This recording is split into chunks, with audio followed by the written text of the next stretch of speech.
Hello, everyone, and welcome to the Debrief on ABC News Live. I'm Kimberly Brooks. Thanks so much for joining us. Chaos, violence, and instability in northern Syria, and we have the latest there, plus updates on the ongoing impeachment investigations. And I'm hanging with a guy who's on a mission to meet 10,000 strangers. But first, here's your headlines.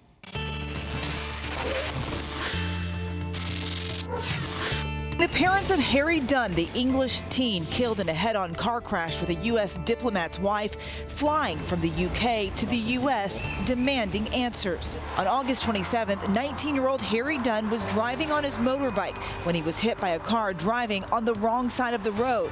The driver of that vehicle, this woman, 42-year-old Ann Sakoulis, the wife of a U.S. diplomat. Dunn died instantly. Police say Sakoulis initially cooperated, but days after the accident, she fled the country, returning to the U.S., claiming diplomatic immunity. The UK Foreign Secretary saying that immunity is no longer relevant because she has returned home. This weekend, Sakoulis breaking her silence, saying in a statement from her attorneys that she is cooperating with police and wants to meet with the family to apologize in person, and is devastated by this tragic accident. No loss compares to the death of a child, and Anne extends her deepest sympathy to Harry Dunn's family.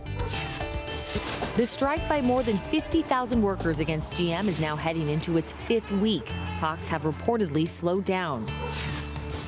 The death toll in Japan after a powerful weekend typhoon now at 49, and it's expected to climb. Officials say some spots got 40% of their annual rain in just one day. But the video game Fortnite appears to have left its fans in a dark place. The entire map was wiped out, leaving players staring at a black hole. PlayStation issued a statement assuring fans that the game isn't gone for good. A new season may launch today.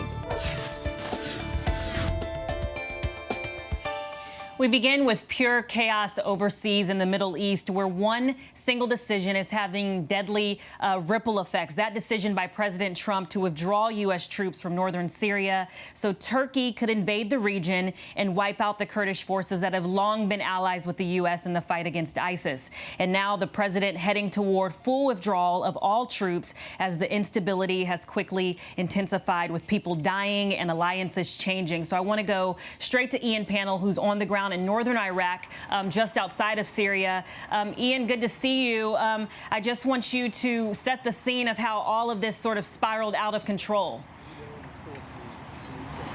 Yeah, I mean, I've seen a lot of hostile environments, but I've rarely seen events move quite so quickly, especially over the weekend. So you had a phone call that took place 1 week last Sunday, in other words, 1 week yesterday, between President Erdogan of Turkey and President Trump. In that phone call, President Trump agreed to pull U.S. border forces back from the Syrian border with Turkey. Now, there were only 150 of them there, but in effect, they were acting as a buffer between the Kurds and the Turks. As soon as they pulled out, President Erdogan started to send his forces in there, and it just rapidly escalated to a point where we've got well over 100,000 people displaced. Hundreds of people apparently have been killed.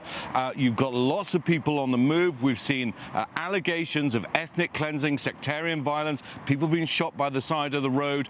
You now have the Kurds who have essentially dropped any kind of allegiance with the United States. They switched sides with the Syrian regime, backed by Russia, who are now moving on the area. So the situation around the ground now is the U.S. troops are supposed to withdraw, but they can't quite yet because the Turkish forces are just to their north, and you've got advancing Syrian forces to the south. At the moment, they're not entirely stuck, but it's starting to look that way. How do you actually get out unless someone moves out of the way?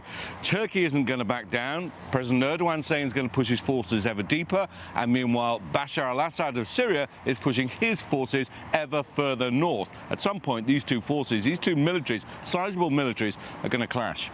Yeah, it's a very complicated situation. And there's also ISIS detainees that have been escaping, yes? Yeah, I mean, a number of people predicted what would happen.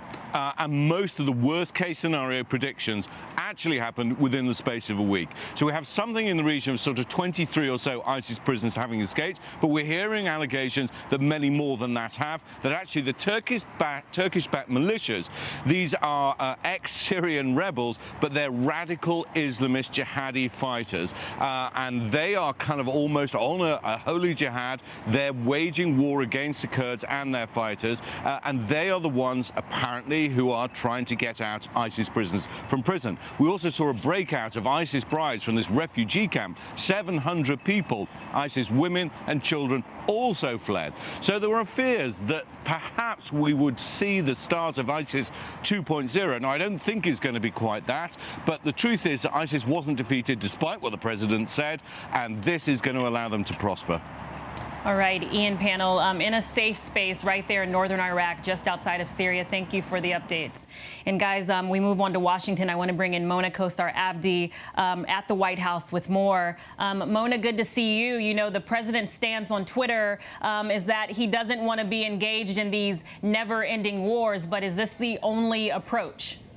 Right, Kimberly, as you mentioned, the president is doubling down on his decision to pull U.S. troops out of northern Syria this morning, declaring never-ending wars will end. The president has portrayed the Middle East as an area riddled with perpetual conflict despite years of American military involvement and financial investment. He also stated that we are not going into another war between people who have been fighting with each other for 200 years. Now, his message came in an early morning tweet where the president also questioned if people really think the U.S. should go to war with NATO member Turkey. Instead, the president appears to be set on going the sanctions route, tweeting big sanctions on Turkey coming soon. Now, his administration threatened to devastate Turkey's economy if even a single ISIS prisoner escaped. But we heard Ian say it there, and also the AP reporting that hundreds of ISIS supporters have done just that over the weekend, and because of prisons that have been left unguarded. But the president also suggesting this morning that perhaps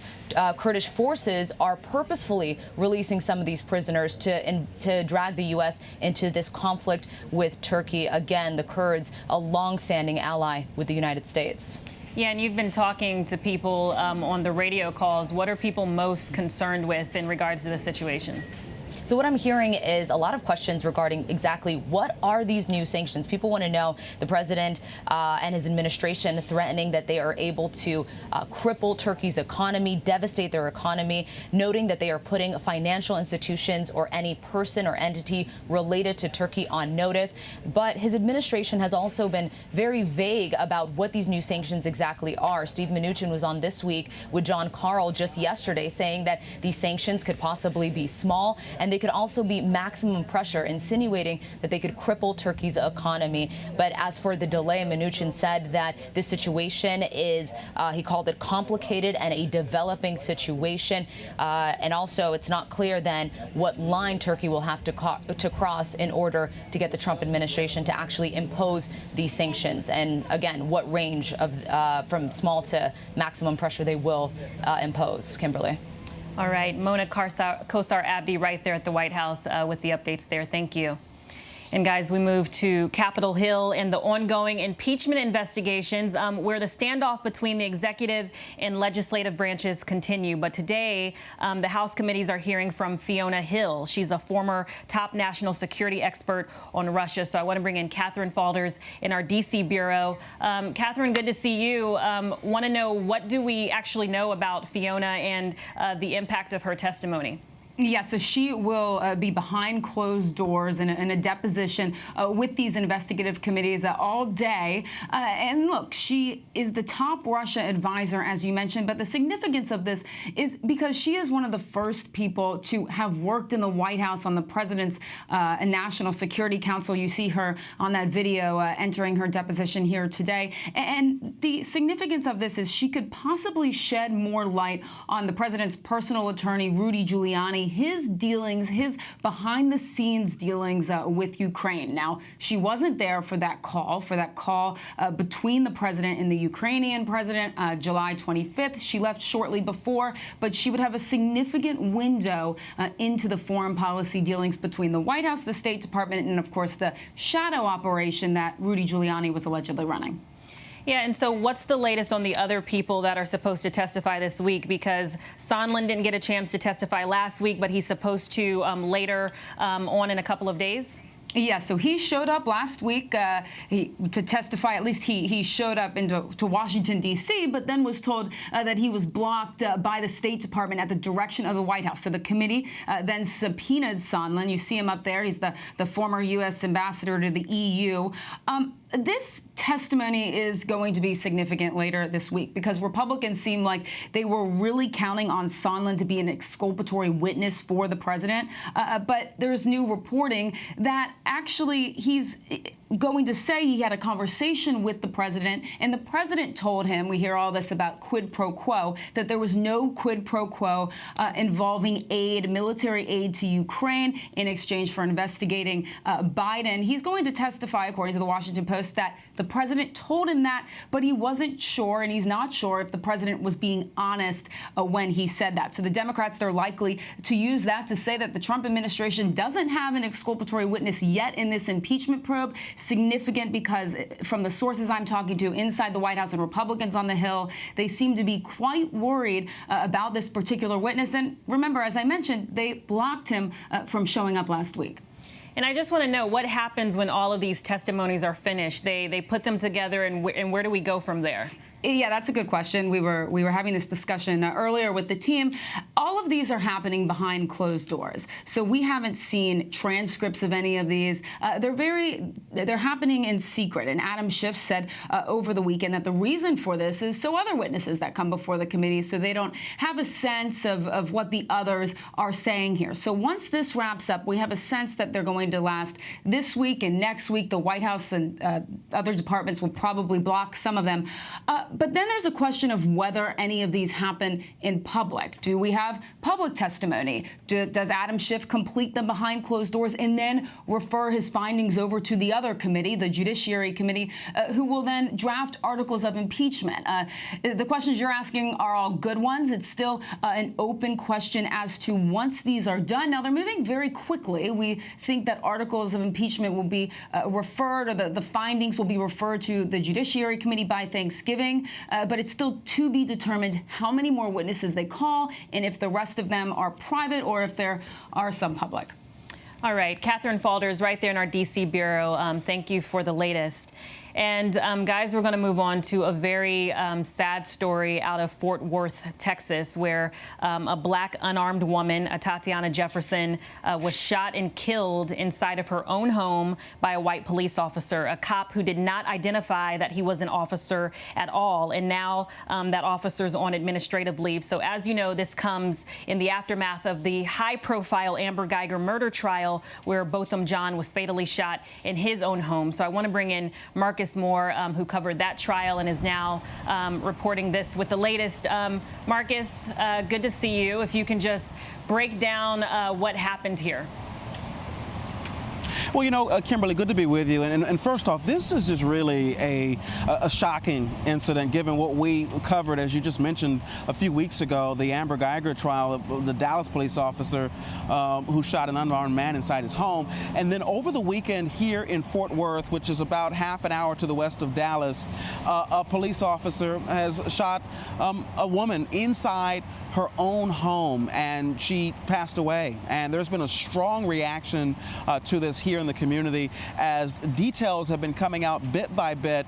We know that the police officer responded there early Saturday morning around 2:24 a.m. on a welfare check. A neighbor of Tatyana Jefferson was concerned because the front door to the home was wide open and that was not normal for that hour. And so the neighbor called a non-emergency line and asked for a police officer to be sent to the home. What's significant there, Kimberly, is that there was no emergency call. He didn't call 911. Also, in the recording that we've heard, he doesn't state that he believes there's a burglary in progress or anything of that sort. Just he said that it wasn't normal. So the assumption here is that police were sent to the home for simply a welfare check, and it turned into a deadly situation. That officer, a police officer who's been with the Fort Worth Police Department since April of last year, firing one shot through a bedroom window. And we have seen the body camera footage that captures the officer firing that weapon. And just seconds before that, he tells Tatyana to show her hands. And it was just like 2 seconds after he said that he fired that shot. We anticipate that we'll hear from the interim police chief here in Fort Worth later this afternoon, as we hope to learn more about how this happened. And we also know, Kimberly, that the police officer who fired that weapon, he is on administrative leave and is expected to speak with Internal Affairs sometime today. Yeah, I mean, it's completely tragic. What I'm wondering is, how are the people feeling about this? I mean, this is a trauma in that community. Yeah, absolutely, Kimberly. I mean, people are upset. People are genuinely angry that this happened. There were protests overnight.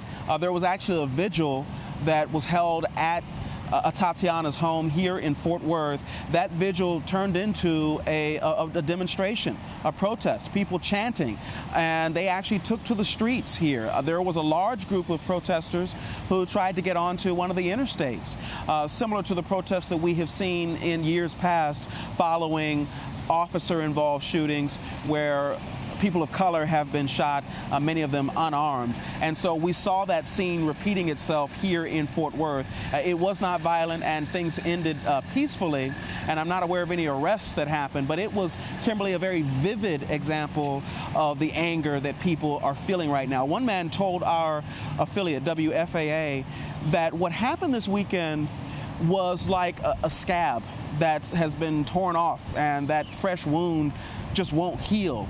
And he was referring to the Amber Geiger case where she shot and killed Botham Jean, an unarmed black man, inside his home, and all of the other incidents where police officers have used deadly force in situations where the community has said it is not warranted. And here we are again here in North Texas dealing with another situation that could be the same, where an innocent person has been killed inside her home.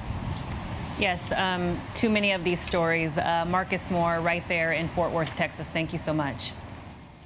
And another tragic story out of New Orleans at the Hard Rock Hotel. Dramatic footage, you can see it right there, where a building collapsed over the weekend. It's unbelievable to see that, killing 2 construction workers and leaving 30 other people injured. And now search and rescue is the top priority. So I want to go to Victor Okendo, who's right there with the latest. Victor? Kimberly, this is a race against time. We're about a block away from the structure that collapsed.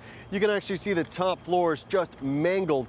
Right now, the focus is on finding that worker still trapped inside. Take a look. Watch the moment this Hard Rock Hotel and a crane came crashing down in New Orleans, killing 2 people, injuring 30 more.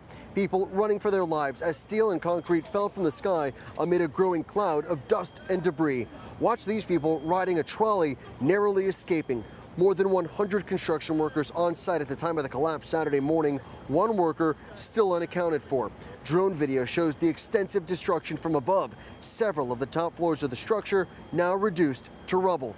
Crews working round the clock Sunday, stabilizing the building before rescue teams could safely search for the missing worker. New Orleans mayor vowing to determine the cause of this deadly collapse. The big challenge for search and rescue teams has been the structure's instability, so they brought in a lot of equipment, including that big black crane there to help.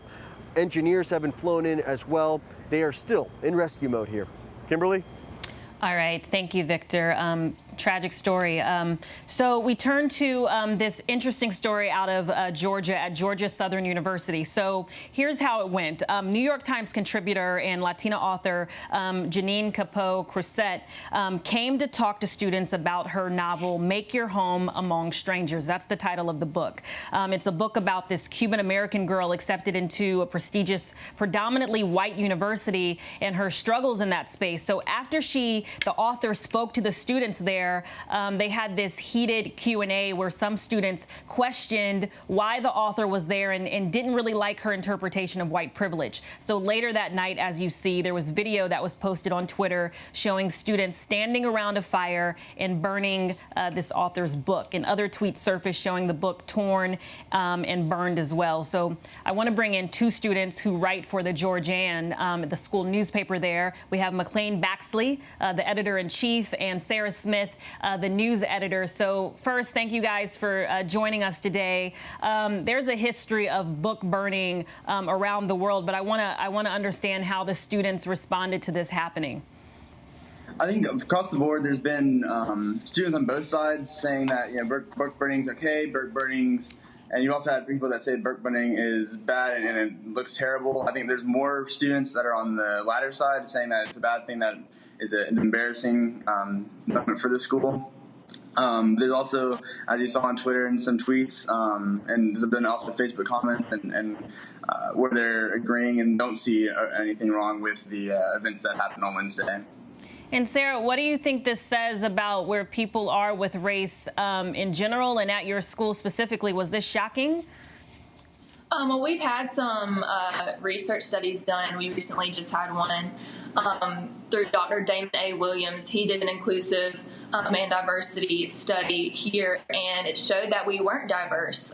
But with this happening on campus, as far as what I think, we have been trying to report on this as unbiasedly as possible and just trying to communicate with the university as much as we can. So just for the people who don't know, can you guys just walk us back a little bit and tell us about the exchange that got heated when the author was speaking to the students?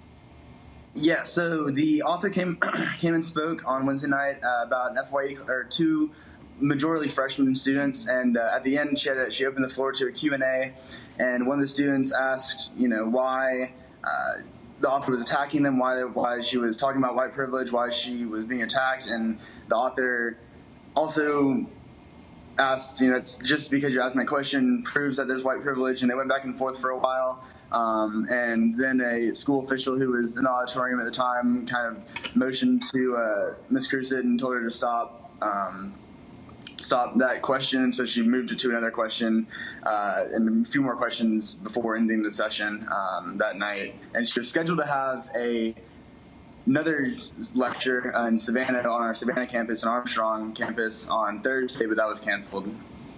Yeah, so I'm just curious how the university officials responded, and does anything happen to the students who actually, how do they feel about the students burning these books? What's the official response? Well, the university did respond in an email they sent out to the students and the faculty, and they just said that, book burning, while it is a First Amendment right, it isn't something that reflects the school, but as far as what they're doing now, I don't think the students are going to be punished. All right, McLean Baxley, editor-in-chief of the Georgian, and Sarah Smith, the news editor of the Georgian. Thank you for giving us the updates on this story. We appreciate it. Thanks for joining us.